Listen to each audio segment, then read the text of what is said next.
What is going on, everyone? Welcome back to the channel, and in today's video I wanted to talk about the Su-30SM and its cast capabilities. Now, right out of the gate, I understand it's going to have the same cast capability as the Su-34, but it brings something to the table that the Su-34 really necessarily couldn't, and that is being a true multi-role fighter. This aircraft is capable of doing casts right alongside some of the best already in the game, and it has the air-to-air capability that's some of the best, if not one of the best, in the entirety of War Thunder. And, you know, for the past several years, a lot of players have complained about America being the most cast-dominant nation, and Gaijin's done a very good job of making sure the Hornet didn't stand out as the sole cast aircraft in this major update. The Su-30SM comes to the game with the KH-38s, which are very good. They already outrange every single AA in the game, and you don't even go up against the best AA being the Pantsir. So you pretty much have to deal with ADATs and maybe a couple of other AAs, and that's really it. This aircraft by far just kind of it's just kind of broken. You have true multi-role capability that's beyond what other nations get, and even when dealing with American aircraft like the F-15E and the F-16C, they don't have the great long-range missiles like the KH-38. Yes, they do get technically more, they get Mavericks and GBUs, and after a long time a much better flight model, but you now have one of the most, if not the most nimble fighter aircraft in the game with thrust vectoring, and it's very good in the cast role. Now, I do understand the KH-38s are not necessarily as good as maybe the Hammers for the French Rafale, but now you have something that's a bit unique with the Russian tech tree as compared to the American tech tree, is you have two different pools of aircraft that can carry the KH-38s.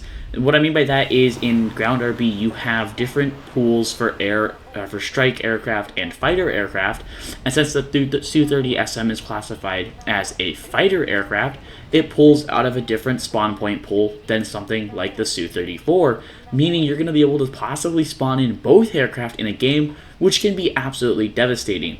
Since there is no AA currently capable of stopping the Su-30SM, and much more or less the Su-34 with the KH-38s, this aircraft is actually going to be super broken in ground RB. And on top of all of that, you're going to be able to pretty much dogfight anything you run up against. Now, yes, you do lack the AIM-9M, but you do get the R-27ET, which is a very cool missile to use. And you do get access to a bunch of other cast options that are not just the KH-38s.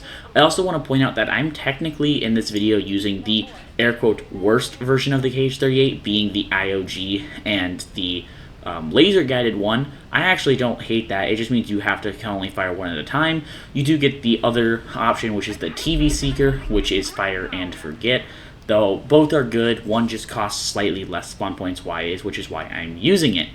Really, I think it is very cool that Russia has now got a great cast aircraft that gets a targeting pod with decent zoom, long-range missiles, and the ability to actually dogfight end of day. It's something that they've long awaited for. My only issue with this is there really is no AA that can go toe-to-toe with the Su-30SM, much more or less a Su-34 with the KH-38s.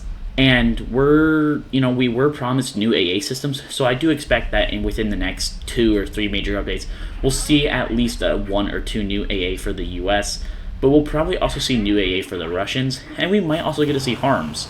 Anyways, I do want to know your guys' thoughts down below in the comments on the Su-30SM as a multi-role aircraft. Do you guys think it's one of the best, if not maybe possibly the best in the game right now? Do let me know down below in the comments. Please make sure to hit that like button and subscribe. Only about 7% of my current viewers are subscribed, and it really helps out the channel. There's also the Discord link down below in the description. There will be a giveaway here in the future. I still am working out some details, and I am still currently on my trip. When I get back, I will make sure to post more news about that as soon as I get more. Also, you're going to have to be in the Discord to enter it anyways, and you have to be subscribed. So you may as well do that now while you guys wait. And let me know down below in the comments what aircraft you're most excited for with this new major update, and if you guys are picking up any of the new premiums. Anyways, I hope to see you guys in a later video.